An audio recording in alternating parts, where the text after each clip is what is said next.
Welcome back to Latino Free Minds. This is episode number 4. This is Daniel and Danny here again, back at it. Thank you guys for tuning in to our first 3 episodes. I hope you've enjoyed the conversation so far. And just one thing that I wanted to mention that we got a new website up. So if you want to go check it out, it's leadunite.com.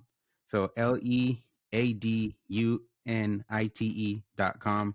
And check it out. We'll be posting things on there, and it'll be an easy way to kind of get in touch with us if you have any feedback or any comments, or if there's any topic that you feel maybe, someone should cover or talk about. So that's there for you guys to, if you want, get in contact. How you doing, Danny? Doing good. Just getting closer to Christmas and the new year. So another year gone, and 2023, here it comes. Yeah, it sounds crazy to say, no, 2023. I never imagined it. Like when I was growing up as a kid, it's like, yeah, everybody thought of 2020, Yeah, but not 2023 or anything like that. Like cars should have been flying by now, and yeah, you would have thought so, huh? Yeah, we should have been in Mars and everything. So yeah, Hey, man. But yeah, it is. It's crazy how time flies, and like you said, right? Next week's Christmas, and the week after that, New Year's. So it flies by. But it flies by. I was talking to someone at work about that today, and it's like we used to be the young ones. That's what we were talking about at work, and now we're not the young ones anymore. I was talking to one of the guys today that I work with, and he was like, man, this year flew by. And he's like, and someone told me it's because we're older. Like as we get older, the years just feel like they're way faster. And I was like, hey man, that makes sense, because that did fly. But we're still young. Yeah, we are. We're still young. But moving along with the topic we've been discussing of manipulation, I think this conversation is going to get good because we'll be dealing with these tools. Politicians, I guess, is there a pun there? News media, politicians, news media, and social media. All 3 of these tools are now and have proven in the last recently as last week that they're all tied together. At this point, you can kind of say there is no difference between the 3. It's one team, and we just kind of just call it what it is. They're all just, if you've been paying attention to the Twitter files that have been getting released, that now that Elon Musk is the owner, and the things that they're exposing, politicians were in, you could say, in bed, right, with social media and news companies as well. So they're all tied together, and again, one big tool out of those 3 to manipulate people. Yeah, they basically had a hotline to social media, Twitter. Yeah, ban people, censor people, all of that. Yeah, and then what we're seeing right now is just Twitter, because Elon Musk happened to buy it. Imagine all the stuff that Facebook might have, Google, YouTube, whoever, right? It's either going to be the same or worse. Worse, right? Yeah. Or I don't, I'm not there, right? I could be, if I'm one of those and I'm seeing what's going on, you might be deleting some stuff, deleting some evidence, but hey, that's just conspiracy, right? Well, this isn't really, it's not a conspiracy anymore. Remember we said that this was a conspiracy theory, now it's a conspiracy fact. So it's funny how conspiracy theories turn into facts. So I don't know if it doesn't, have you, paying a lot more attention to all the conspiracy theories that were, nonsense, where people thought it was nonsense or exaggerated or whatever the case may be. Now that, it's got to make you think. It's got to make you think. Yeah. So. And then you have to admit, like you're saying, a lot of those conspiracy, quote unquote, conspiracy theories are now proven to be correct. So it really, if you look at things objectively, it's got to have you thinking, at least a little. Um, but as we kind of talked about last episode with celebrities, athletes, sports, and all that entertainment and social media, and how they were tied in, and how those tools could be used at your home. And it's likewise with these, right? The politicians, news media, and social media are tools that could be used against us in our own homes. And as we were saying before, it's more accessible. We're more accessible to them through social media, right? Through the internet being so easily accessible, and in our phones. Um, the level of manipulation is, in a sense, easier for them, right? For the people that don't realize it's happening. And the way we've been progressing, we get to the point now where young people and older adults are the main target. This is like the voting block, right? 18 and up. So so dealing with the first tool, which is the politicians. Um, the politicians, the way they manipulate people, from my point of view, is, and I think we had mentioned this before, is that they pull at people's heartstrings.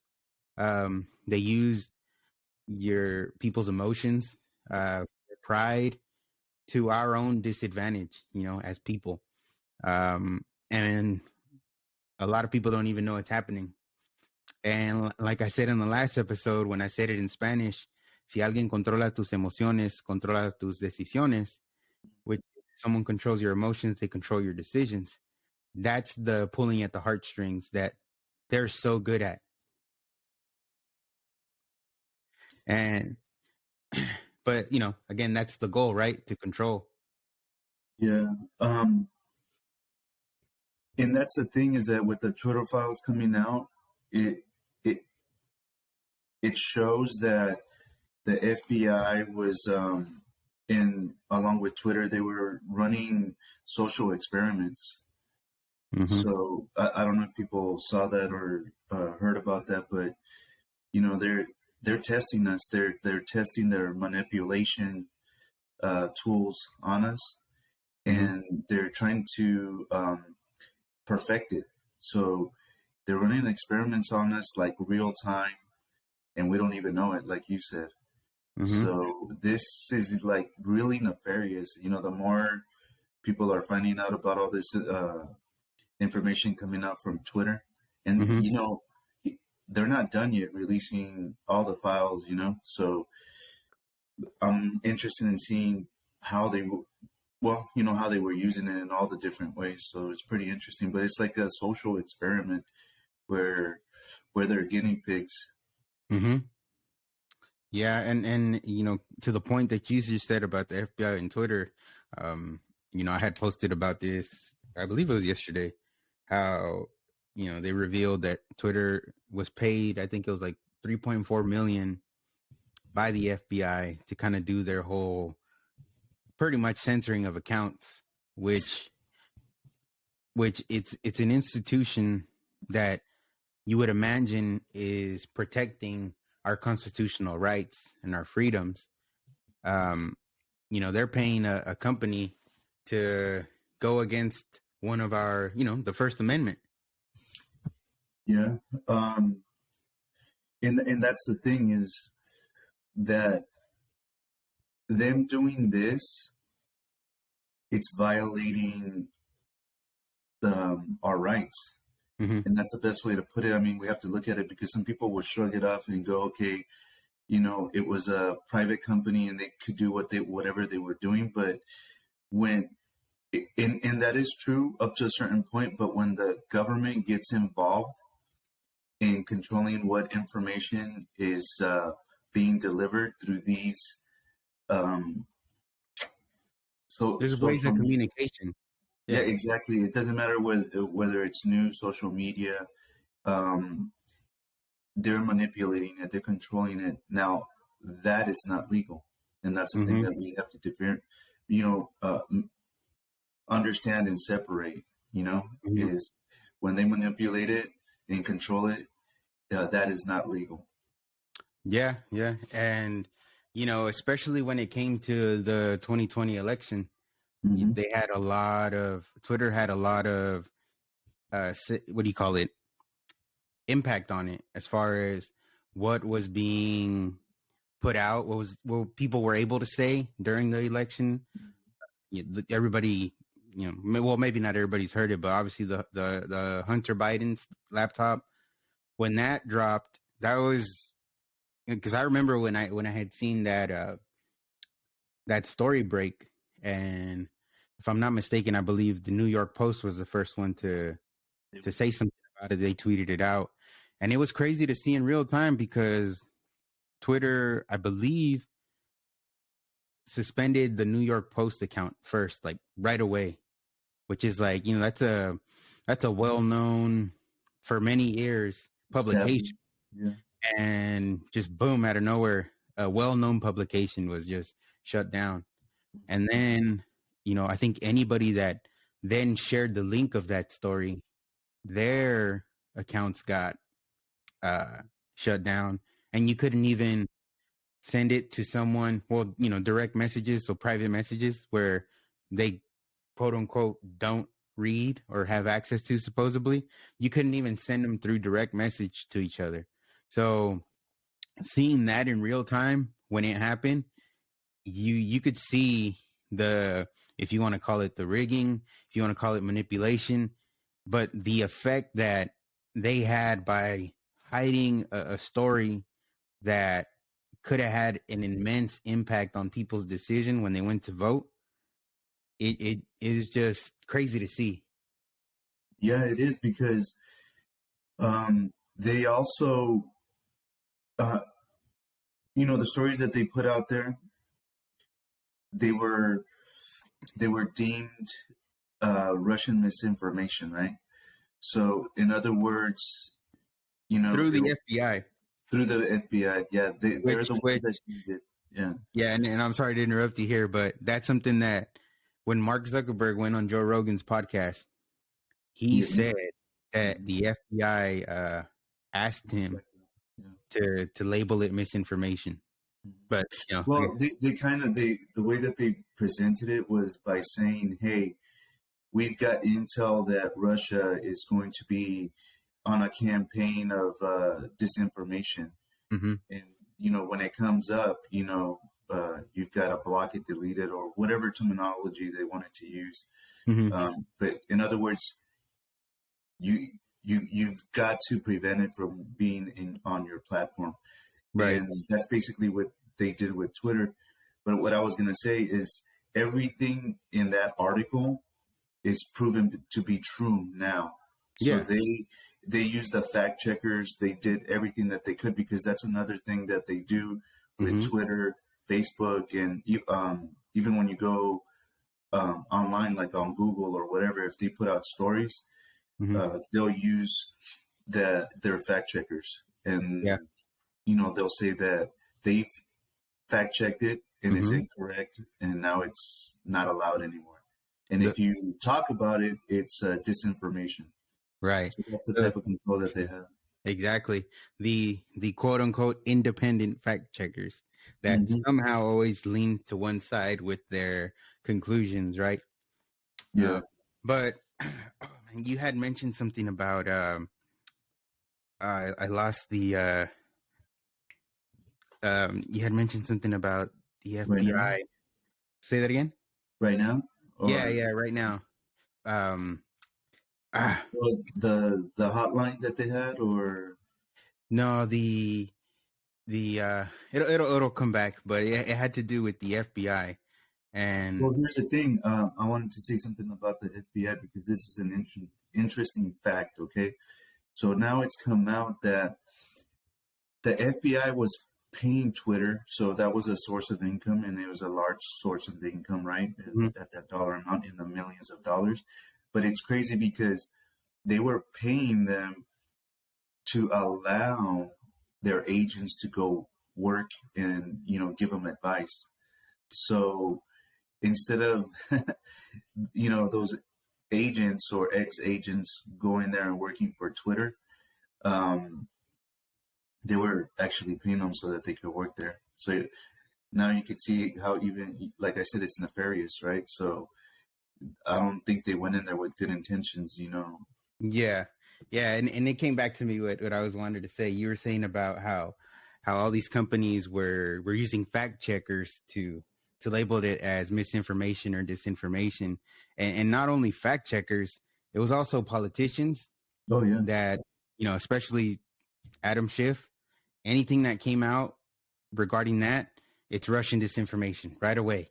And not just politicians; they also had intelligence agents, right?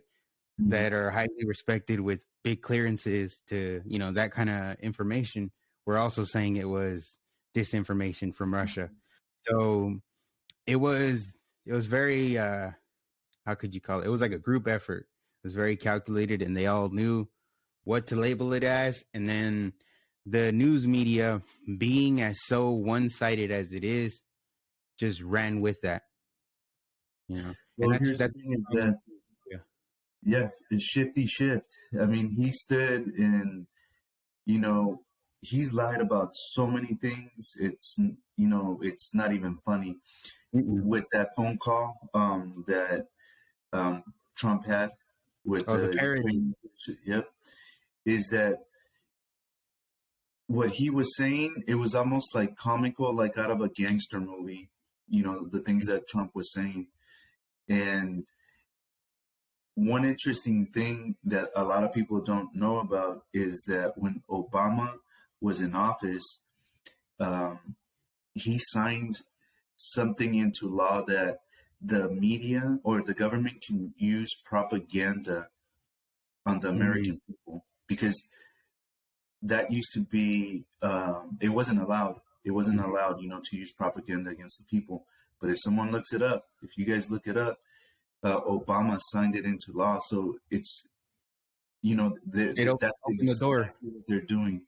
Mm-hmm. They're using propaganda on us, which Yeah. wasn't allowed before. So media now, it's no longer media. It's not holding anybody accountable. The media is meant to hold everybody accountable. Governments, officials, um, and they're supposed to look into what is happening and see if they are true, if they are facts. And they're not doing that anymore. They're just receiving the information and running with it.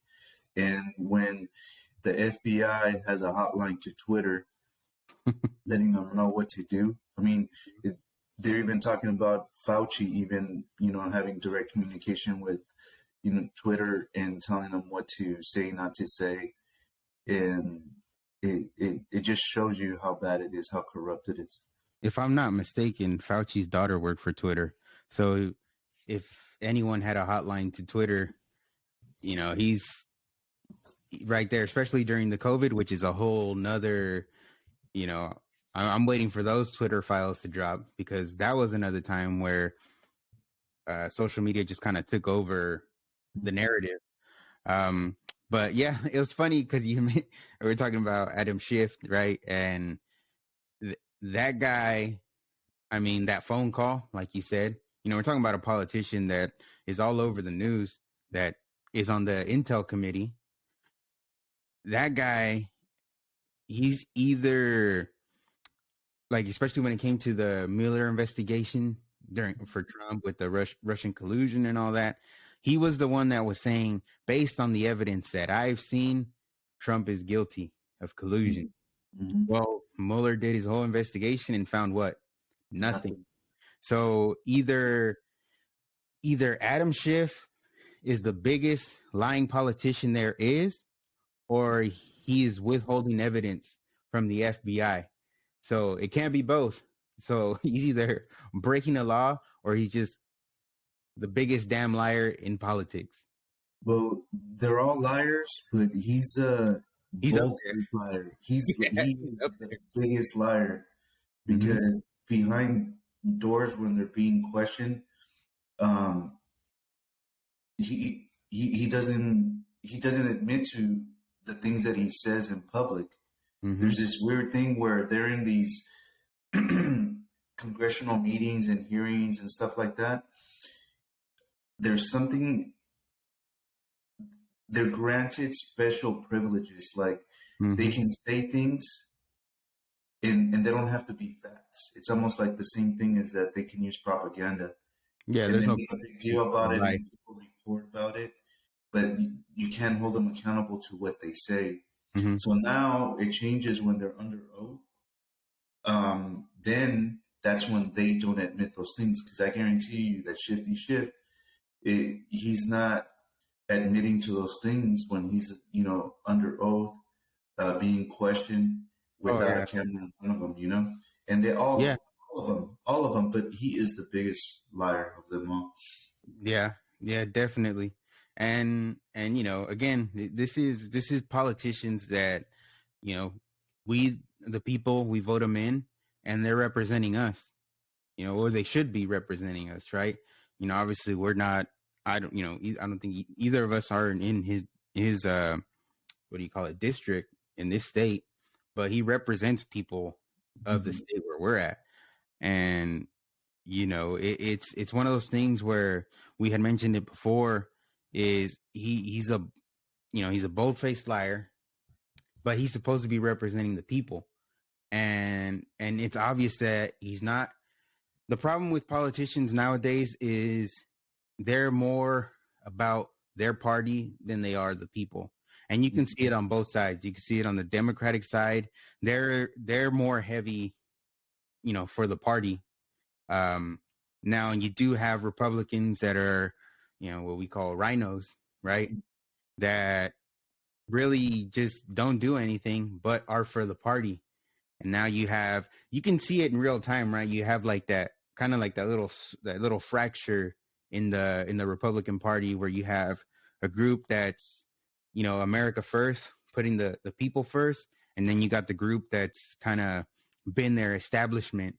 And it's something that, like I said, you see the divide when it comes to them wanting to choose their leadership, right? So you got congressmen and congresswomen that don't want um what's his name, Kevin McCarthy, as the Speaker of the House, right? Because he seems like an establishment guy. There's a lot of people that don't want Mitch McConnell as the leader of the GOP in the Senate. And I mean, I try to keep up to date with stuff. And one of the things that I seen, I think it was yesterday, was Mitch McConnell was saying that for Republicans, the biggest priority is to help Ukraine. Yeah, I saw that too. And it's like, man, no, it is not. It is They actually did a poll. priority. They did a poll, and that is not what people care about. Yeah, so I don't know where he's getting. See, he is misinformed, or again, we got liars in there. And He's got his marching orders. That's what he's got.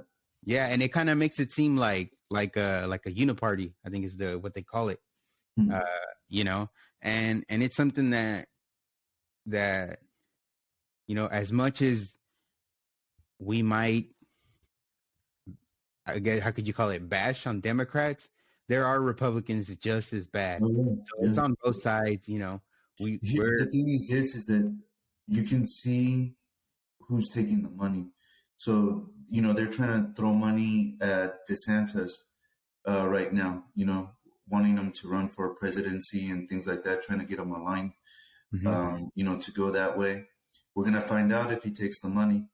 I mean, it seems that he's for the people, but it goes back to what we've said in the past, is you got to follow the money. Mhm. These politicians that have been career politicians, how did they get to be millionaires? Mhm. Nancy Pelosi, there's rumors that insider trading, her husband's a big, businessman, Yeah. and there's rumors that they've gotten millions and millions insider trading. So Yeah. there's more to come out in regard to that, but there are those rumors. Yeah. And I think, it's kind of sticking on that is there was a lot of politicians that invested in pharmaceutical companies Oh right yeah, before COVID. So, you know, it kind of proves that point, right? Is how does somebody that gets paid, what do they get paid right now? I think it's 240,000 a year. I think something like that. Uh, Mm-hmm.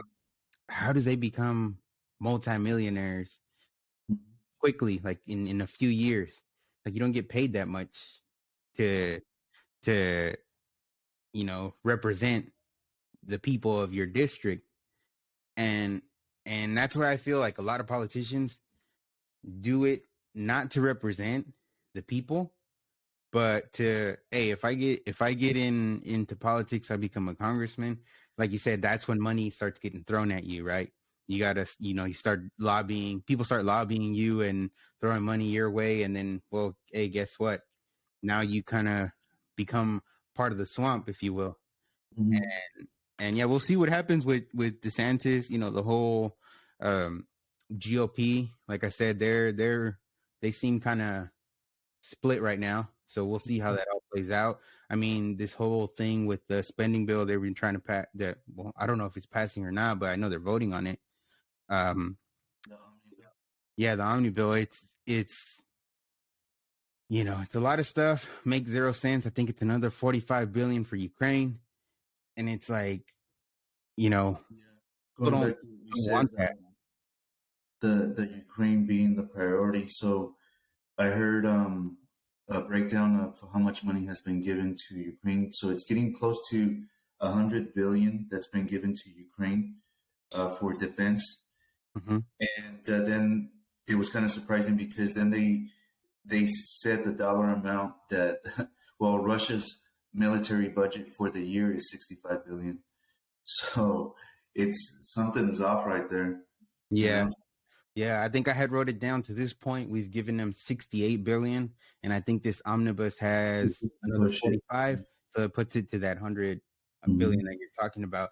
And just to put it into perspective, right? We're Latino free minds, right? You want to think about something that's kind of crazy. Just kind of to compare. When Donald Trump was the president, he was building the wall, right? It's a very triggering subject for a lot of Latinos because, being manipulated, they thought the wall was racist. Mm-hmm. Um, so Trump needed $25 billion to finish building the wall, right? So he proposed to the Democrats, who at the time had the majority in the House. He proposed to them, you guys give me 25 billion to finish the wall, and pretty much I'll give a pathway to citizenship to all the dreamers, to DACA, or I don't remember if it was exactly that he would give them citizenship or make it easy for them to get it, solve that problem. Just think about it. The Democrats turned down giving Trump 25 billion to build the wall, to get DACA and dreamers an easy pathway to citizenship, but they're throwing 100 billion right now to Ukraine. Yeah, I mean, and not doing anything for um, think about that. Mexican Americans. Yeah, No, yeah. but the day after they lose control, November 9th, when they know now, okay, we don't have control of the House anymore. And at that time, they didn't know if they were going to have control of the Senate going further. November 9th, what do they start talking about? DACA, immigration, and dreamers. Mhm. It's it's manipulative. It's, again, like we were saying, like I said at the beginning, it's just pulling at the heartstring. They know they lost control and their power, so let's get these people riled up again so they can vote for us, because, again, we're going to promise them a pathway to citizenship and not deliver, but we get control and power again. Yeah. And here's the other thing too, which is kind of crazy. Going back to the border thing. So if, like you said, if the border wall was racist, why are we helping Ukraine to protect their borders from Russia? Right? Yeah. Yeah. It's crazy, man. It like, if you really think about it, kind of just, hearing that question from, like, how I thought about that comparison, but even hearing that is like, it blows my mind even more, because yeah, you're giving 100 billion to protect another border, but to protect your own and to get the plus of, let's say, we're going to help dreamers get citizenship, but you said no for a quarter of the cost of that, makes zero sense. It makes no sense at all. No sense at all. Yeah, and here's the other thing.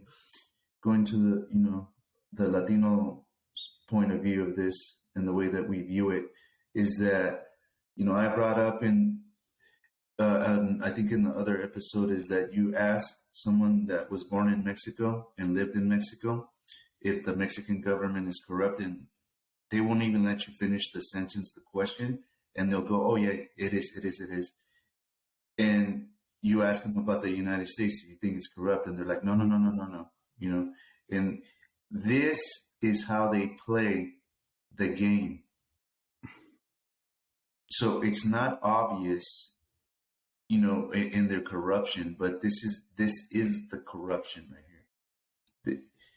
This is how they mask, sending billions of dollars, doing God knows what, in Ukraine, because didn't Rand Paul want to start a committee to see or pass a bill so that they can audit where the money is going? And anybody with common sense would say, yeah, let's go ahead and do that. That just makes too much sense. And guess what? They didn't want to have it audited. And I wonder why. And I think, if I'm not mistaken, didn't the Pentagon they got audited like 5 times in concerns to that money, and they failed all 5 times, something like that. I may be off on the count, but something like that came out a couple of weeks ago, that the Pentagon wasn't even passing the audits based on that financial assistance to Ukraine. I didn't hear about that, but I definitely believe it. I mean, right before 9/11, a lot of people don't know that the Pentagon was missing a lot of money. A lot of money. And then 9/11 happened and everybody forgot about it. But there goes another conspiracy theory. But yeah, I mean, losing money left and right. It's like, if I lose 50 bucks, I get mad. Yeah. And it's like, they're taking billions. And if you do the math, they're taking trillions from us. And we can take care of so many people, so many things here. And we've got to help ourselves before we're able to help other people. I mean, we have a lot of things that we need to take care of here in the United States, and oh my gosh, it's just like all these common sense things we just don't. We let them get away with it. That's the sad part. Is that was going to be my point? Is that if I lose 50 bucks, I get pissed off, and I want to know where my 50 bucks went. Exactly. And it takes a while for me to accept it, that I lost 50 bucks and I'm mad at myself for, a little bit, right? Yeah. And, but they're taking away billions and trillions, if you do the math again, and we let them get away with it. And it's, why do we not hold them accountable? That's so crazy to me. But I know it's because the systems that they have in place and the way that they present the information and call it false information. They fact check it and stuff like that. So they've got a really good system. You got to admit. And I mean, and even if because they use our tax money, right? We work, we get paid, but in our checks, we always see it. Every pay stub we get, you see those taxes go away. Boom, boom, boom. And every time, how much pretty much they're going to take. And every time you see it, you go, man, I wish I had that money, right? And like you said, the system they got in place, even if you say, well, all right, I'm not going to pay taxes. Well, guess what? They hire 86,000 more IRS agents to go collect, right? And it's just, like you said, it's insane that it continues to happen. But that's that's the politicians that we have that allow it to happen, aren't holding our institutions accountable. Neither, for the most part, a majority of the people aren't either. So, hey, that's why it continues, right? If people are constantly manipulated through the media, through politicians, through social media, they think everything's okay, right? There's people that, you know, if you look at the Twitter files as they get dropped, there's people that respond to it like, "Oh, this is nothing," right? And you're looking like, what do you mean this is nothing? This is huge. This is the government working, paying a business to censor people. Like, that's not good. And it's the crazy thing is, you know, if it was, let's just use Donald Trump as the example. If Donald Trump was paying Twitter to shut down Oh his my. opponents, then it'd be something, right? And that just goes to show how manipulated and how biased people are, that no matter what, they're so, again, party over people, right? So they're so about the party that they just kind of run with it. They've been manipulated so much that they can have evidence in their face and still say that's nothing. Yeah. That's the mind-blowing manipulation. Like, when you see that happening in real time, it's crazy. And you know, we've allowed it, right? And here's the thing. I a long time ago, I heard about what university schools used to teach. Not necessarily, well, yeah, here in the United States, but like in Europe and places like that. Is they were taught they were really well educated, and we all know our education system is public education is going down, even private. I heard something crazy about Stanford. I'll bring it up later, but Mm. um, what I was trying to say is that these politicians have a way with their words, the way that they deliver things, and one of the things that people used to get taught that don't get taught anymore, is one of the subjects was rhetoric. Mm. And if I read you guys the description, well, the meaning of the word rhetoric, the art of effective or persuasive speaking or writing, especially the use of figures of speech and other compositional techniques. So they're very well versed with rhetoric, and that's Mm. why they can talk their way out of pretty much anything. And if Yeah. but they're getting too bold with it, and it's kind of like Shifty Shift. He's like really good if you hear him speak. Um, if you really don't know what's going on, he might fool you. Mm-hmm. But that's the technique, Yeah. and they're not teaching it at the schools anymore. So if we were well versed with rhetoric, we would be able to know that they're manipulating us. They're using persuasive language and stuff like that, and we'd be able to identify it. But the problem is that um, it's not being taught. Yeah, because I mean, if to that point, if they teach it, how are they going to manipulate people, right? They wouldn't be able to. They wouldn't be able to. And And the thing, let me tell you about the Stanford thing yeah. is that they've put out some sort of announcement or memo that being proud of being American is is a word that they're not allowing. Oh, I don't know yeah, if I you had heard seen about that. that.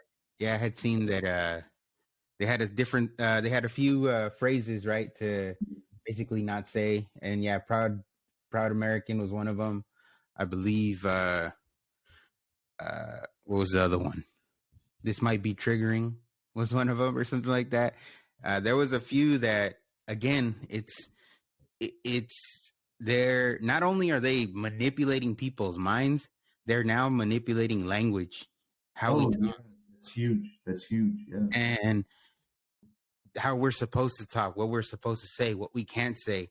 It's crazy. Again, we've allowed it, right? As people, we've allowed people to put these politicians, these institutions to put limits on our speech. right? Obviously, we don't abide by them because we know we're free Americans that can say whatever the hell we want to say, right? And we're going to say it. But there are people, as we've been talking about, that have been through the system that buy all that stuff about, okay, yeah, you probably don't want to say this to not hurt someone's feelings, to be inclusive. Um, and they're manipulating the language, the way we talk, the way that we've communicated, for centuries. Yeah. And here's the thing is that, to your point, when the whole pandemic was here, COVID, and they were pushing out the vaccine, they actually changed the definition of vaccine so it could fit what the COVID vaccine was. Mm-hmm. But so before COVID, what a vaccine meant is that, you take a shot and that vaccine is going to protect you from whatever illness or Mm-hmm. virus that the vaccine is for, and you don't have to take it over like a dose. You just take it and you're good, It right? does its job. Mm-hmm. It does its job. You have to go back. So then with the COVID thing, they gave you the COVID shot. Oh, guess what? You need another one. You need a booster, and then you need another one. It was not the definition of a vaccine. Mm-hmm. So guess Yeah. what? Changing the language, they changed the definition of vaccine. Yeah, and if I'm not mistaken, another thing they changed the definition of when how it relates to the pandemic is was it gain of function, right? I believe that one was one thing where they pretty much study viruses and I guess find a way to see if they can make them stronger or whatever, right? Or weaker. That was, that's gain of function research. And, even I believe when Fauci was testifying against that, it seemed like he wasn't, how could you call it? Like if the definition was different. Mm-hmm. And that's something that, yeah, during the pandemic, yeah, they changed quite a few definitions to some words to fit the narrative, to fit what it is that they were pushing. And again, that's all manipulative.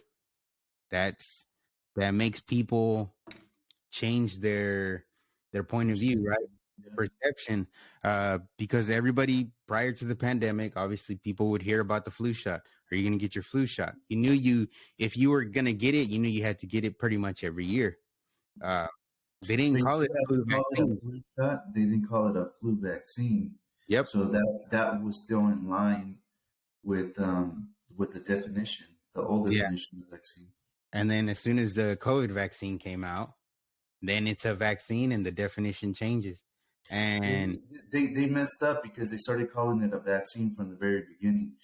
I think if they think about this in retrospect, they shouldn't have named it a vaccine. They should have just said it's like, hey, it's like the flu shot, but it's for COVID.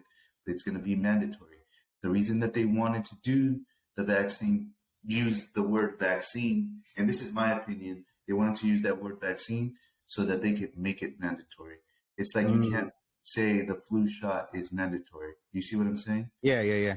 So they kind of had to go in one direction in order to force everybody to take it. Yeah, because the vaccine makes it sound like it's it's severe. Hey, this is really it's severe. effective. It's gonna work, right? And even hey, even Joe Biden, right? He's the one that was on stage and he said, if you get this vaccine, you're not gonna get COVID. Yeah. I'm not. This isn't misinformation. I'm not misquoting him. That is pretty much word for word what he said. If you get the vaccination, you will not get COVID. Yeah. And again, it by the original definition, no, it's not a vaccine because it did not stop you from getting COVID. Here's That's other just thing. a fact. Yeah. So then remember, that's what he said first. Then they said, oh, yeah, you're going to get it, but you can't spread it. Mm-hmm. Or And if you then got it, it was a breakthrough case that is so rare that it wasn't going to happen to a lot of people. But I think it got to the point where the majority of the people that were getting COVID again were all vaccinated people. And then recently, I want to say a month ago or two, the Washington Post had the story that most COVID deaths were now vaccinated people. So, again, these Spotify is gonna fucking tag this. But it's true, it's facts. It is what it is. They might not like it. It may not be the narrative that they wanted, but those are just facts. The vaccine didn't do everything, or the shot didn't do everything that it was supposed to do. And yeah, you're right. They use that choice of word because it makes it sound like it's a requirement, right? And people have been conditioned throughout time, especially with when your kids are born, to get them vaccinated with certain vaccines. They're required. They got to get these. And in a sense, some people have been conditioned to be like, okay, well, yeah, if the government says get these, you got to get them. But and it's crazy because what I just said, right? We're talking about COVID. We're talking about the vaccine, and we're just stating facts about it. But I wouldn't be surprised if you go to this episode and you see like a COVID warning label because of the things we've said. Again, manipulation. It's Yeah. not that we're making things up. It's a tag that they're just putting on there so that the people that have been manipulated, that are all bought into the COVID vaccine and all that, see your thing and go, okay, it's misinformation here. I'm gonna skip this one. And and that's something that with COVID, I think was a lot. It was really eye opening because you could really see politicians and how much they abused the power when it was given to them. Yeah.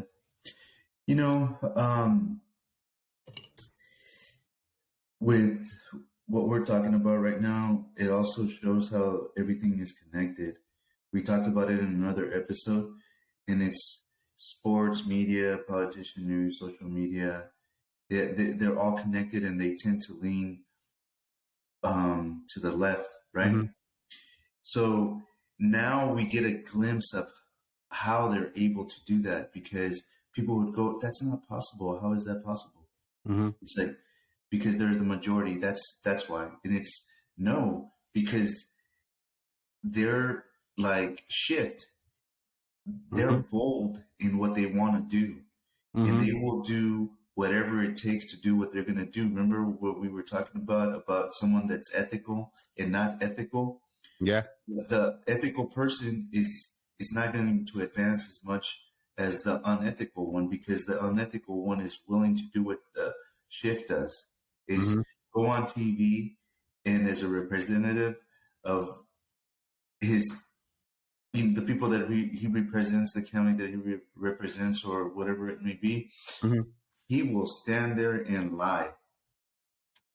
And that's why the Twitter files are showing that too, is that you think those people are ethical that are doing that? They're Mm-hmm. violating our Fourth Amendment, freedom Mm-hmm. of speech, like you said right Mm-hmm. now. If it was in the middle of the pandemic, they would block this video and they wouldn't even allow it to play. Mm-hmm. And And that's the that's a thing. That's the thing that whenever those files drop, because they will, the COVID ones with Twitter and probably Fauci again. I'm pretty sure his daughter worked at Twitter. The access that they had to Twitter and Twitter doing their work as far as shutting people down. I mean, there was doctors, licensed doctors that were lost their license. lost their Their life license were pulled. and maybe lost their jobs, Mm-hmm. and they were not going with the narrative. They had different forms of treatment that they were recommending. And if they did that on social media, they were gone. They were removed. Their accounts were suspended because it was only one narrative, and that's what it is, and you had to stick to it. So whether you were a doctor, whether you were you know, celebrity, if you were, no matter who you were, just Joe, whoever, if you weren't in line with the narrative when it came to COVID, you got shut down. You know, I, I do music, right? I did a, I did a song called Truth, with a girl named Randella. Mm-hmm. In that song, I say a fact, which is the vaccine didn't work. So it was against the narrative. So YouTube took it down within 3 minutes. And because Wow. it was medical misinformation, I said the vaccine didn't work. I said Fauci changed definitions, or definitions got changed. And at the end of the day, they were facts. Even at the time that I said it, it was a fact. And there's been countless of other people that, were conservative, that if they mentioned anything outside the line of whatever it was during COVID, people were shut down. And this was encouraged by politicians. It was encouraged by the news media. I mean, the news media during COVID, talk about manipulation, is, and pulling at your heartstrings, is, if you ever turned on CNN during the pandemic, what did they have? The ticker, the death They ticker. had screen, that dark purple screen, with the count of people that had died, right? And it's like, When did that ticker go away? it's January 6th, probably. Well, as soon as Biden came in, Yeah, that ticker January was 6th. yeah, it was no longer there. And why? Why? Because, again, that was manipulation. That got people's heartstrings. Like, look at this. Look at the people that are dying because of this pandemic. And, President Trump isn't doing what he's doing to save people, and all these deaths are his fault. That's what that ticker was. That was, I'm gonna blame you for all these deaths. And then as soon as Joe Biden comes in, that ticker goes away. Why? Because the president, no matter who it was, whether it would have been Trump, Obama, Clinton, it does not matter. The president does not control who died and who didn't. And they knew that. But the news media had to manipulate so many people into thinking that all these people died because the president over here didn't do his job, which we all know one person does not control who dies and who doesn't. Yeah, no, and I misspoke. It's the First Amendment, Yeah. obviously freedom of speech. But here's the thing: is that even the presidents, they took that right away from him when they kicked him out of Twitter. As they took his First Amendment rights. And it's like if they do that to him, I mean, they've been doing it to us, Mm-hmm. and it's coming out. That that's exactly what they were doing. Yeah. Yeah. And again, to the manipulation, right? When it came specifically to Donald Trump and his account, was because obviously the incident on January 6th at the Capitol. And they even have the committee, investigating and recommending charges today. Mm-hmm. But they they suspended his account because, according to politicians, the news, and so on, he was inciting violence with his tweet. But, now that Twitter has reinstated his account, you can read his tweets from that day. You could see the videos that he posted that day. And in not one of those tweets and one of those videos is he saying, go cause violence, anarchy, and disruption. He And actually said, "Go home go in home peace. and Go home in be peace. peaceful. We need law and order." Yeah. So, we have this manipulation. You shut down the president and you say, oh, he's inciting violence. So now you're lying to people, as politicians, as the news media, as social media, all three of them connected, lying to people, saying this is why we took him off. Mm-hmm. When in fact, again, if you read all that, like you said, It's not, none of that was in his tweets, right? And then you look at it today, and they still got the committee going and recommending charges. It's like, well, how? It's just, it's a waste of time. It's a waste of our tax dollars into this committee looking into a crime, quote unquote, that wasn't even committed. And he wasn't inciting anything. Like, that's the thing that I truly do not understand. I think it's probably right now because who has control of Congress, and then we'll see. I think January 3rd is when the new Congress takes over, and the Republicans will control that, and we'll see what happens from there. But to keep running that committee when the evidence is in your face, it's mind blowing. And again, the media runs with it, and they continue to run with it. Politicians will tell you January 6th was worse than 9/11. Mm-hmm. Like that, it blows my mind. We were talking about gaslighting. That term is being used a lot nowadays, like by everybody. My kids use it, and I was like, we were on this weekend. We were having a conversation, and I told them, I'm like, do you know how that term came about? Because it's been used for a very long time, but just recently, started getting popular, and they didn't know. So I told them, politicians have been gaslighting people for a long time. So, for example, Adam Schiff was gaslighting us with the things that he was saying. And basically what gaslighting is that when you say something that is not fact, but you're saying it as if it was fact to the person, and the other person knows that it's not a fact. Yeah. But you're looking them dead in the eyes with confidence in saying that it is a fact. Bold-faced lie. Yeah. You're telling them with confidence, that is the definition of gaslighting, and they have been gaslighting us for a very long time. And it almost drives the person hearing this, the person being gaslighted, it's so crazy, kind of like what we're talking about right now. It goes against everything. It goes against everything. And how can they be telling us this? And these people in these,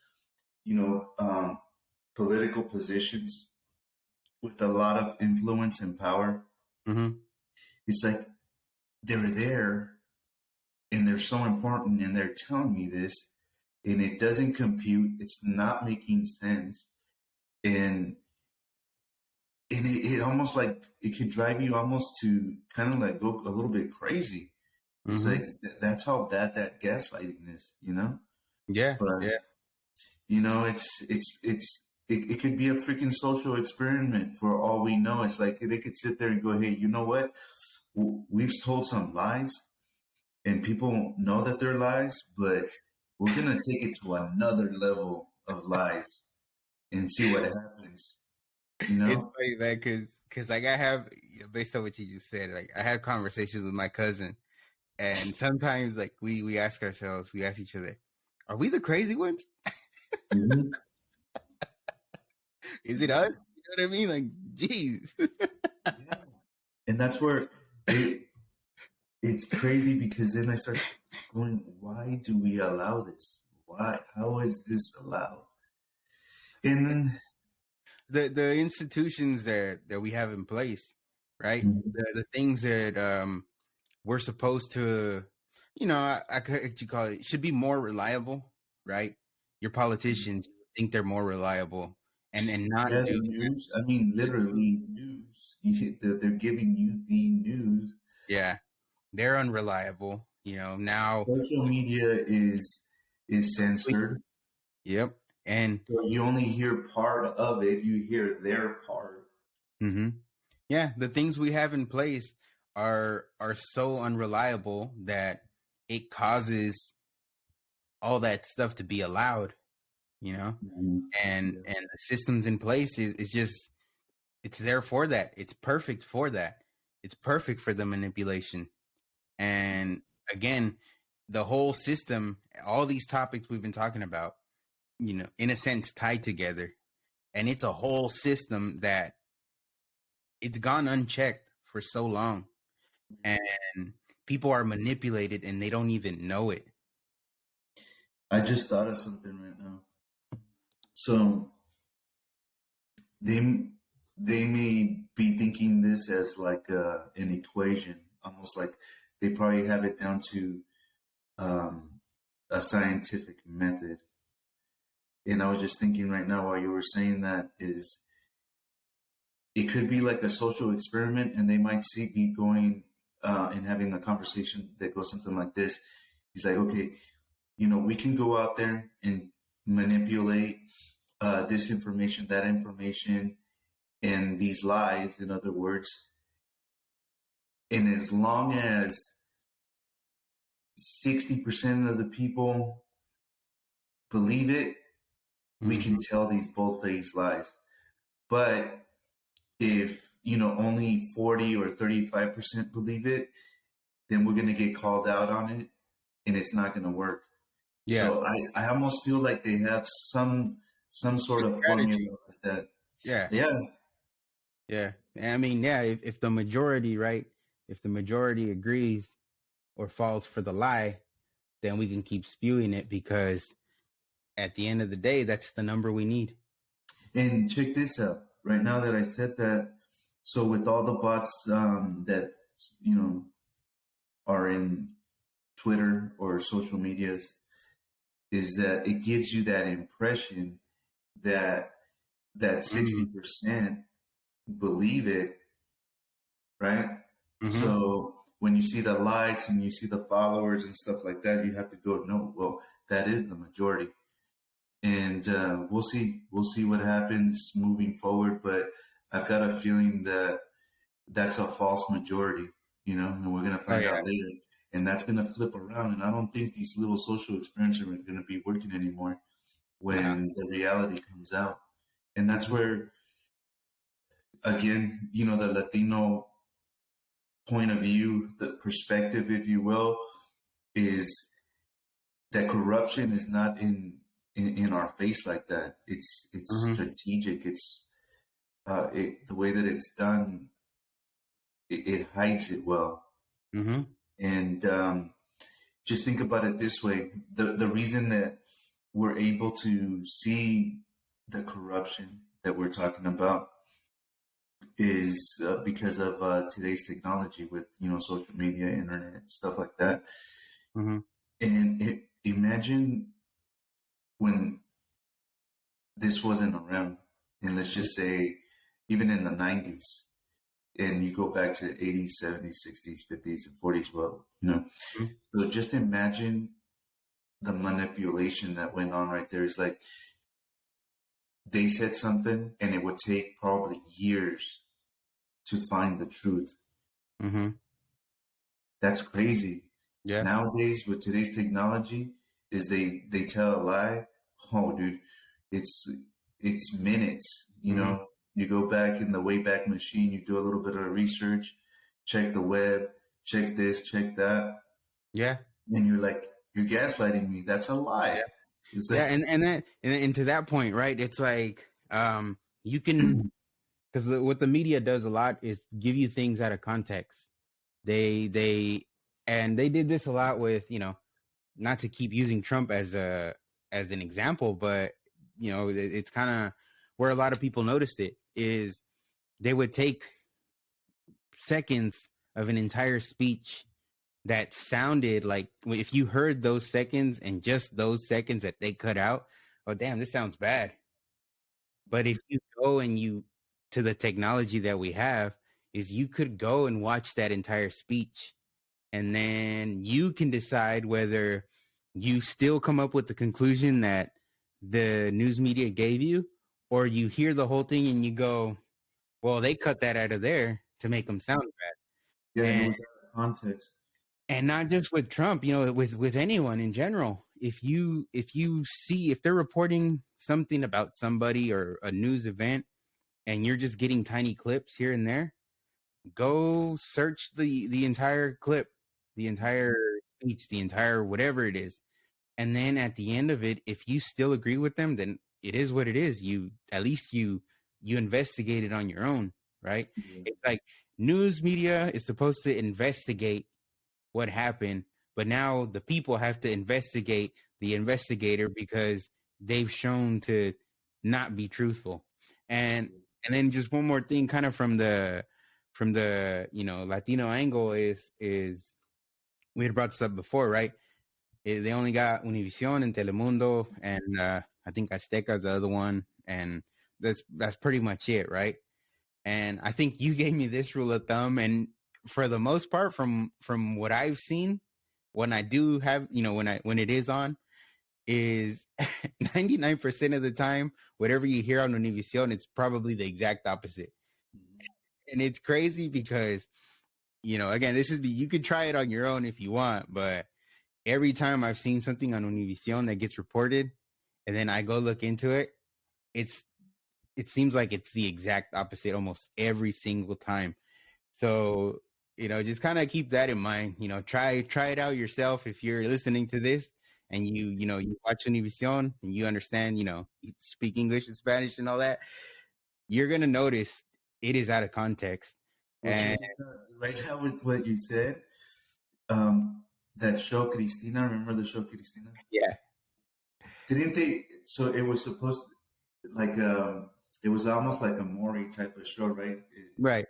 But I remember that they would put like these outrageous stories and it's almost like someone just was like high on drugs and came up with what the show was going to be. It was pretty bad.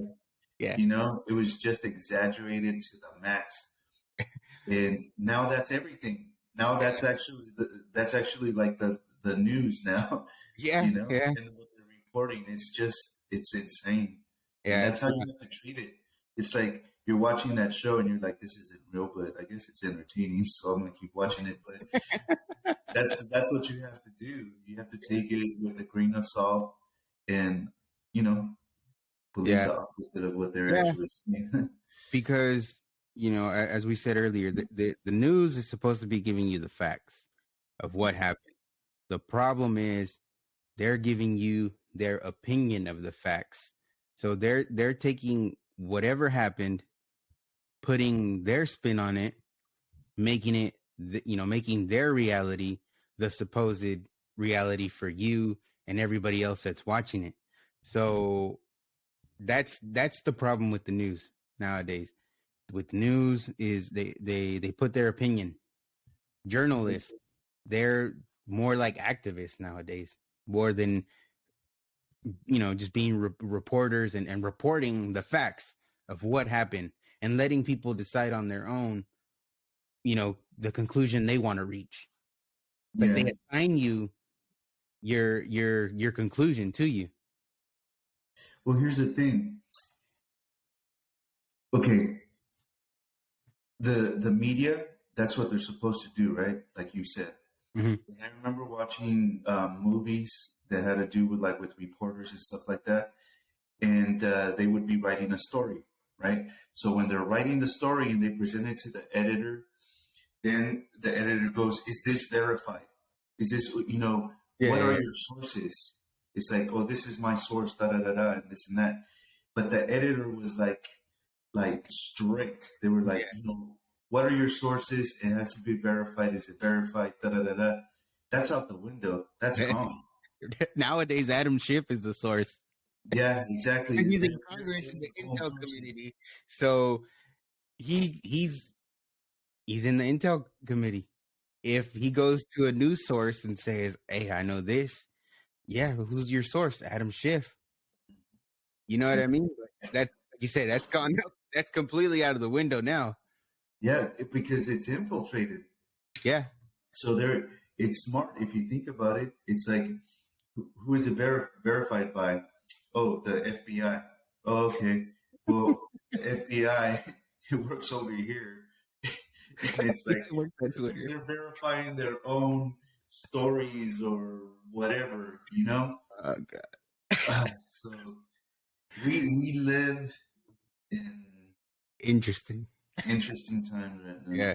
Very And interesting. then, you know, one thing that I wanted to kind of go back at the politicians, and this is a lot of the stuff we're talking about is federal.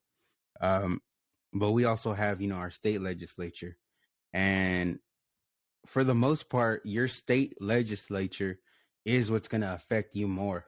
Um, your kids, your day-to-day life. For example, unfortunately, we live in California. That means we get taxed more in our check. We get taxed more for gas. So we end up paying more because, unfortunately, this is where we are, right? And it is what it is. It's part of living here, unfortunately. But one thing that I wanted to say is know who your state legislatures are, right? And I'll give you one example in California, because something that living in California, it's very democratic, it's very blue, and it gets to the point where a lot of these politicians that are in this state, it feels like they think they know better than you, that they know how to handle all the problems, and this is what we're going to do. You got to abide by them, right? And being that this state is so blue and so democratic, is, well, whatever the democratic agenda is, that is what's getting passed in California, because our state assembly is democratic, our state senators democratic, our governor democratic, and so it all goes in line. And just to kind of give you an example, kind of what we deal with, because depending on whatever state you're in, you probably have something like this, and it's something that I wanted to point out because I think it's important. So just one example, and I think we touched on it on the last episode, where we're talking about how a lot of the stuff that gets put in, let's say first for kids in schools, and people without morals, right, values, making decisions. And so just one example, we were talking about consent, I think, in one of the past. Yeah. And here in California, we have a state senator for the state legislature here. His name is Scott Wiener. He used to help run San Francisco. Now he's helping run the state. So you can see where that's headed. But the crazy thing with this guy and politicians, and again, manipulation, and us as parents having to watch out for our kids and all that, these are the kind of things that this guy has introduced, and some of them he's gotten past. So a lot of the things that he has gotten past have to do with consent. And one of them, which is SB 239, which lowered if you have HIV and you expose someone to HIV without their knowledge, before that was a felony.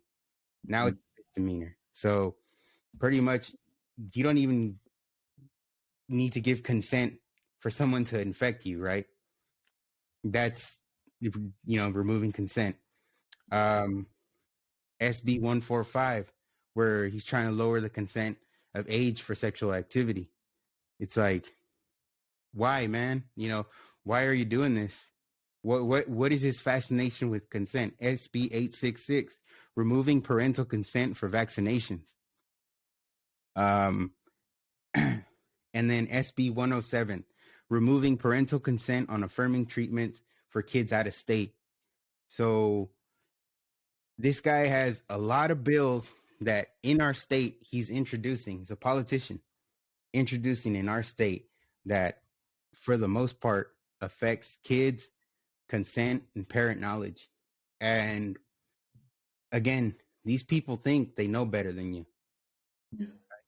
And my question is, why is this man that has no kids telling me and you how to raise ours or what's appropriate for our kids? And things like that, it's like people gotta, know who you're voting for, know who's representing you, not just federally, but at the state level, because these things like this, they affect us now. They affect our kids now. Our governor, Gavin Newsom, isn't gonna veto these things. You know what I mean? It Unfortunately, this is where we live, and we have to be on top of all this, right? We have to control, we had said it before, as parents, what our kids are exposed to. And if the school system isn't good, if our politicians aren't good, if social media, the media, all these things we've been talking about, music, movies, if these things aren't good for us and for our kids, we cannot continue to let it happen. Because that's kind of one of the things we've been asking throughout this episode is, why do we continue to let it happen? It's us being manipulated and not understanding it. That's what I think. Yeah. And it goes back to the Latino perspective. Is they talk about fifth generation warfare. So first generation was like just using sticks and stuff like that, and then it progresses to a little bit more advanced, and then a little bit more advanced. So they call this fifth generation warfare, where it's a battle of information. Mm-hmm. Where they legalize propaganda, man. Mm-hmm. They're censoring us. They're taking away our First Amendment right. Yeah. And that's fifth generation warfare. It's like we're literally in a war. That Mm-hmm. if you look at it that way, and with today's technology, the people do have the capability of engaging that in that war, fifth generation war. And Mm-hmm. in a way, it's like what you and I are doing right Yeah. now, is using it to fight back, let other people know. You Mm-hmm. know, we got shook a little bit, to open our eyes, and trying to give that little shove to someone else so that they open their eyes and not go along with it. And what you were saying about at the state level, the representatives, we actually can do something about that. And if you look at it, California has a lot of red area, Mm-hmm. that's conservative, but it's just those The overpopulated big cities. overpopulated areas where they gather those votes, and you can question whether they're legit votes or not. And hopefully in the future, with a lot of court cases that are going on, like in Arizona and stuff like that, Mm-hmm. they're going to expose their tactics, their techniques, and they're giving us that false illusion that they are the majority. And Mm-hmm. I'm going to tell you one thing right now: I wholeheartedly believe that they are not the majority. You think about it with these guys that you mentioned, Wiener, and trying to pass those bills, and they can't be the majority. They Mm-hmm. can't be. No one. Who the heck is going to agree to that? Who's going to be okay with that? Yeah. We should freaking have a run a poll and see what that looks like. It's going to be like a resounding hell no. We don't want those passed. Yeah. And that's kind of going to the point that we've been saying too, that, these politicians are supposed to represent us, and they're not. Either not. They're Yeah. pushing agendas that are for their party, and that is it. So that's why you get people like Scott Wiener in there, introduces the bill. He's got the Democratic majority on his side. Instead of some of these Democrats being like, no, maybe we shouldn't do this, or are you sure about that? It's just, no, a Democrat did this. Let's approve it. Yeah. And again, it goes to giving the party the priority over the people that they're supposed to be representing. Yeah, we have to hold them accountable. Yeah. We Yeah. have to do, and like you said, at the local level. So we got to pay attention. We got to do a better job of who we're voting for. But where I live, um, they joke at the voter turnout. Mm. They laugh. Yeah. They go, they're not going to vote for anybody over there. They're basically calling us stupid Mm-hmm. because we And don't pay attention and we don't turn out and vote. I think too, it's like, and I understand it, right? People don't go vote because they think it's, it's rigged, right? It's useless. They Mm-hmm. have zero faith in it. But Mm-hmm. I would encourage everyone to continue to vote. Mm-hmm. Because one of these days, if they are doing something that, they're rigging or cheating or whatnot, they're going to get caught. And, it'll happen eventually, hopefully sooner than later. But my suggestion to everyone would be always vote. You know, I don't think you may not find the perfect candidate, but, it gets to a point where you have to You do have to what's make a best. decision. You got to make a So decision. there's people that say you got to choose between The two lesser of two evils or lesser of two evils. And it's one of those things where if we think about it that way, it does seem useless, to go out there and vote. Mm-hmm. But even if we're faced with that and we have to make a decision, let's make a decision, and whoever is less extreme, we got to put them in there, halt it a little bit, Yeah, while other put the people brakes on come up. it. Yeah, at least. I mean, you can't put the e brake on it and come to a screeching halt. That's not going to happen. That's not realistic. Yeah, But you gotta tap the brake a little bit. Slow it down. You yeah. know, You that's can't doing something. just let the madman drive the car. Like you gotta do what you can Get to him out of the car. get him out of there, right? Yeah. And you know, like you said, you got to make a decision, and that's what I would encourage people is just vote. If it isn't the perfect candidate, it's you're at least putting the brakes on, right? You're halting something from continuing to get even more extreme than what it is. Mhm. Because if you don't have that perfect candidate, and there is never going to be a perfect candidate, if you ask me, everyone has their flaws, um, Mhm. their downfalls and all that, but you got to make a decision. Because if you don't, example, California, if you don't make a decision here, then you know unfortunately, due to those highly populated counties that are very liberal, if they go vote for their guy, and they, what's that saying, vote blue no matter who, Mhm. and you don't vote, you don't put up a fight on your side to at least try to put the brakes in, while, like you said, someone else maybe comes in that's better, right? That you feel is more appropriate for the job. Like, you're just gonna let the other side run wild. Yeah. And it's like, to me, that's not good. Yeah. It's a good metaphor.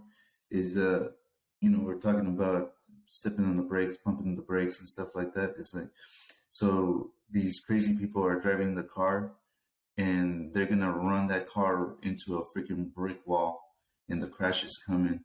Mm-hmm. It's like, what are you gonna do? You're not gonna vote, and you're just gonna let them ram, the car into the wall, or do you want to like slow it down a little bit? Lessen the impact a little bit. Maybe we survive instead of all just crashing and burning. Full force right to the wall. Yeah. Yeah, it's a good, that's a good analogy. That's a good one. Yeah, no, I mean, and it's not just California. I think a lot of people too, um, nationally, because what happened in 2020. There's some fishy stuff, right? And it can get discouraging to where people don't want to vote because they feel it's rigged, right? Yeah. And just to kind of, just one point too that I want to make when it comes to elections and voting, it's like, if you're a minority, if you're Latino, whatever minority you consider yourself, think about it this way. And it's not me just saying this being exaggerated or whatnot, but we should be voting on one day. Everybody should show up, present an ID, vote that day. You get, you got your midterms and you got your general election every 2 years, one day to vote. Plenty of time for you to plan out your day to go vote. That's how it used to be in the past. You go vote one day, boom, done, right? And that's when we didn't have this technology. And yeah, we have more technology today to make it even faster as far as counting votes and whatnot.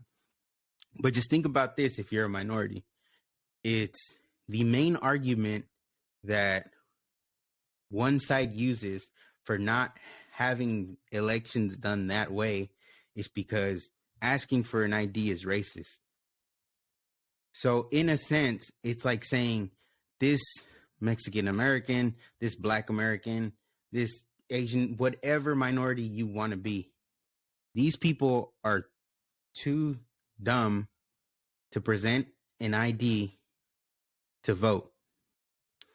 And that is exactly what they're saying. They can sugarcoat it. They can choose the words that they want to choose because they're good at choosing words. That's where the rhetoric comes in. Exactly.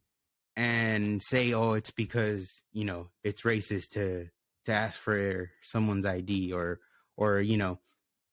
minorities. For some reason, I guess minorities can't get their ID, right?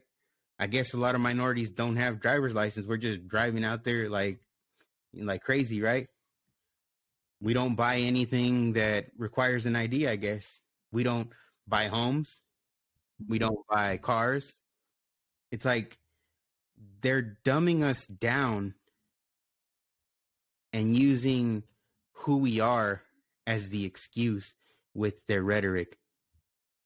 And that's something that, there's a lot of things people should really think about, like put thought into why, what do you mean by this? And it's crazy when you really start to think about it, the things you start to notice, like you said, right? It kind of shakes you and it kind of like wakes you up and you really start to realize, okay, yeah, this doesn't make sense. This doesn't make sense over here either. And then you kind of, it's just basic common sense. Like if we sit here and you tell me, dude, it's racist to ask for an ID to vote, and I'm gonna look at you and I'm gonna say, what are you, dude? That doesn't make any sense. What? Explain that to me. Yeah. If that's your initial reaction, why are we letting these politicians get away with this? We have to question it and put an end to it. Yeah. Bottom line. And just at the end of the day, remember that they work for us. It's we the people that they are representing. And if they aren't doing their job, we shouldn't allow it. They should be out of there as soon as possible. If it's at the end of their term, whatever it is, out. You don't get a second chance. It's to the next one. And then, hopefully you find people that are willing to represent you and fight for you to make your day-to-day easier than what it is. Yeah, 100%. Cool. Well, that was a good one. Another one. I think it was fun. We could, as we were talking about this one, I got some ideas for some other episodes. I mean, all right. we're gonna branch it out and talk about different stuff, but I think I got a good one. Okay, cool. Nice. All right, can't wait to hear that. But I enjoy having these conversations, and like I said at the beginning, when it comes to politicians and these politics, we could probably talk for hours about what they do and all this other stuff, but it's a good conversations to have. And like we said in the beginning, main goal is to get these conversations started, at home with your families and not letting it divide you. Yeah. That's part of the manipulation, is to divide us so that they can, what is it, divide and conquer, right? Yep. So, we're fighting against that. Like Danny said a little while ago, this is like a war, and it may not seem like it. It may just seem like It's a different type of war. Yeah. it may just seem like just two guys talking here, but we're trying to shed light on some things that, again, if people have gone through the system their whole life, they're not going to know that these things need the light shed on them. Yeah. So we're just trying to do what we can, and we're going to continue. We're going to continue until they say, "Hey," until the FBI pays Until we bottom lose line. the war. Until we lose the war. That's it. Exactly right, and we don't plan on losing. All right, then. Well, thank you everybody for tuning in, and we'll catch you on the next one. Next time. Later.